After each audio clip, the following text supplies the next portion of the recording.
"She's just a fling," he said, his voice low, carrying that slippery tone he used whenever he tried to control the narrative. I watched him from across the polished oak table, the man I had once thought I would grow old beside, the man I had defended against the world for years. He sat there, his jaw tense, his eyes darting between me and the lawyer across from us as if he could still charm his way out of the mess he had created. I didn't argue. I didn't flinch. I nodded coldly, keeping every ounce of rage behind my calm facade. That was when I noticed her, the lawyer, her sharp eyes fixed on him, her pen poised like a scalpel, the faintest smile curving her lips. It wasn't kindness, it wasn't sympathy, it was recognition. She could see what I was doing, the strategy I hadn't voiced, the silent war I was waging against the man who had underestimated me. Inside, my chest burned. He thought he could dismiss years of betrayal with 3 words, just a fling. As though the nights I lay awake, the hollow excuses, the phone calls that ended too quickly, were fragments of my imagination. As though the lipstick stains I found, the perfume that clung to his jacket, were coincidences. He thought I'd accept the role of the dutiful wife who forgives, who swallows her pride and stays quiet for the sake of appearances. But what he didn't know, what he had never cared enough to see, was that silence is not weakness. Silence is preparation. I let him think he had the upper hand. I let him believe my nod was surrender. But every night after he fell asleep, I worked. I combed through bank statements, followed trails of transactions, memorized dates and names, pieced together his empire like a puzzle he never imagined I'd understand. I hired my own investigator, discreet and thorough, who gave me photographs of him and her, at hotels, at restaurants, even outside our home while I was away visiting my mother. His lies were no longer whispers in the dark, they were documents, timestamps, undeniable evidence. The morning of the hearing, he walked beside me, shoulders squared, dressed in his finest suit as though he were walking into a boardroom. His hand brushed mine, almost reflexively, as if muscle memory alone could erase what he'd done. I withdrew, tucking my hands into my coat pockets, keeping my expression as smooth as glass. He smiled at me, that same smile he used on investors and partners, the smile that had once melted me. But all I felt was an ache where love used to live. In the courtroom, he played his role perfectly. He spoke of long hours, of misunderstandings, of how his fling tray was nothing compared to the marriage we had built. He raised his voice at all the right moments, softened it when he spoke of me, his beloved wife. He thought he was giving a performance that would sway everyone in the room. But performances only work when there's no evidence to tear down the stage. When my lawyer began, the shift was immediate. She slid documents across the polished table, her voice calm, unwavering, slicing through his story like glass shattering in slow motion. Bank records detailing money funneled into his mistress's account, property deeds transferred under a company name linked back to him, receipts from vacations, jewelry, and the luxury apartment he had hidden from me, all bought with joint funds. Each revelation chipped away at the confident facade he had walked in with. He squirmed in his seat, his eyes darting to me, as though searching for a flicker of compassion, a lifeline. But I gave him nothing. I sat poised, watching him unravel. For every lie he had ever whispered to me, there was a truth laid bare before the court. For every time he had called me paranoid, overreacting, insecure, there was a document proving I had always known better than to trust him. At recess he leaned toward me, his voice a hiss meant only for my ears. "This isn't you, you don't want to destroy me. Think about everything we've built. Think about what you'll lose too." His words dripped with desperation, not conviction. I turned my head slowly, meeting his eyes with a look I knew he would never forget. "Oh, and you should have thought about that before you built your empire on lies," I whispered back. When court resumed, my lawyer called his business partner to the stand. My husband's shoulders tensed the moment the man entered the room. Loyalty had its limits, and betrayal has a way of breeding more betrayal. Under oath, his partner admitted everything. How the mistress had been given a role in the company, how funds were misused to cover their indulgences, how entire projects were designed to funnel money out of sight. It wasn't just infidelity anymore, it was fraud, it was misconduct, it was the collapse of everything he had spent years pretending was untouchable. By the final day, the man who once carried himself like a king, sat slouched in his chair, his tie loosened, his skin pale. The mistress no longer appeared in the back row, her absence louder than her presence had ever been. He avoided my gaze now, unable to face the wife he had underestimated, The woman he thought would remain in the shadows. His lawyers whispered frantically to him, but there was no saving him from the mountain of evidence piled high against his name. The judgment was delivered with a sharp strike of the gavel. Full ownership of the marital estate granted to me.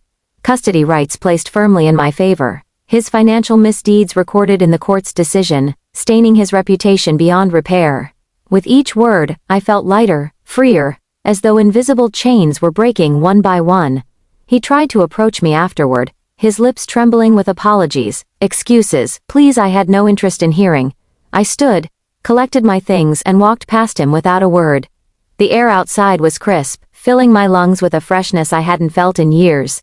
My lawyer followed, her pen now tucked away, her smile brighter. She didn't need to say it, but I knew she was proud.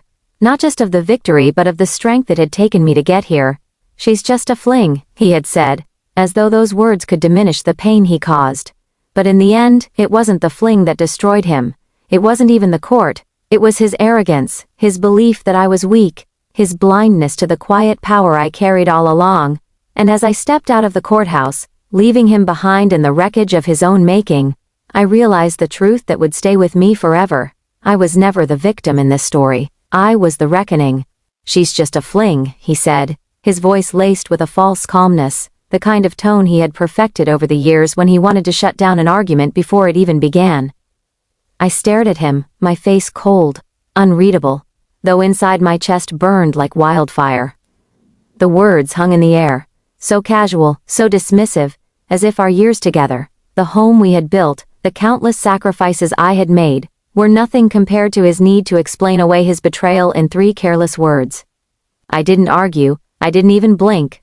I nodded coldly, the kind of nod that looks like surrender but is really the sharpening of a blade. The lawyer across from us lifted her pen, a subtle smirk tugging at her lips.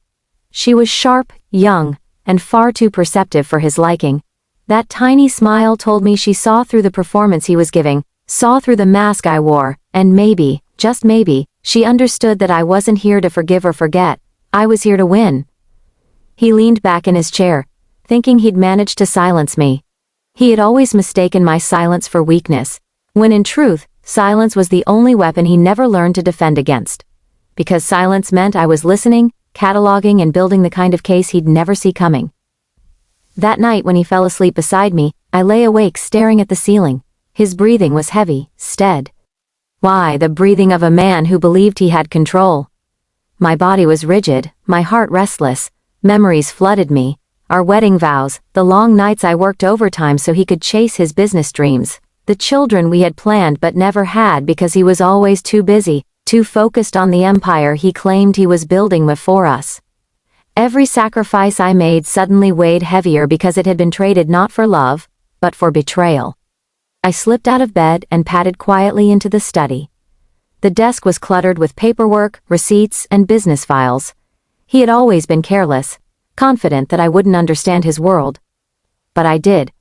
I picked through his documents, scanned the accounts, memorized the transfers. Names I didn't recognize kept appearing. Companies I had never heard of. At first it was overwhelming, but the longer I stared, the clearer it became. Patterns. A second life hidden in numbers. The first time I saw her face was in a photo my investigator handed me weeks later, a woman much younger, glamorous, draped in the kind of jewelry I recognized as my own purchases.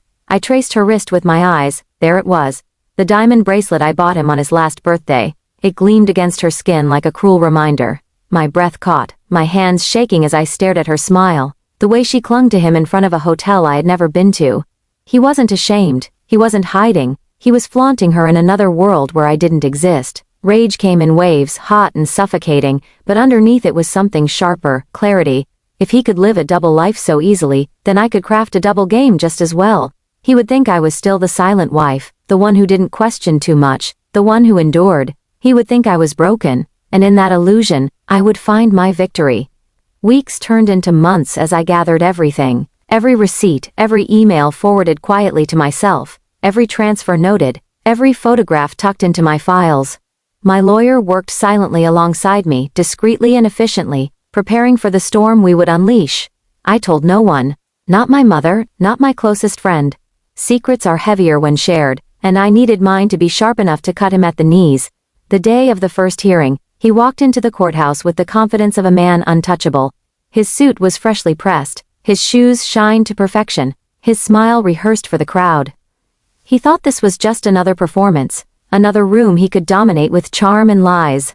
The mistress even sat in the back, her lipstick bright, her eyes scanning me like I was the intruder. It took every ounce of restraint not to laugh at her delusion. She thought she had won, but her victory was built on his promises, and I had learned long ago how fragile his promises were. He spoke first, of course. His lawyer painted him as a devoted husband, a hard-working man, someone who had been misunderstood, and led astray.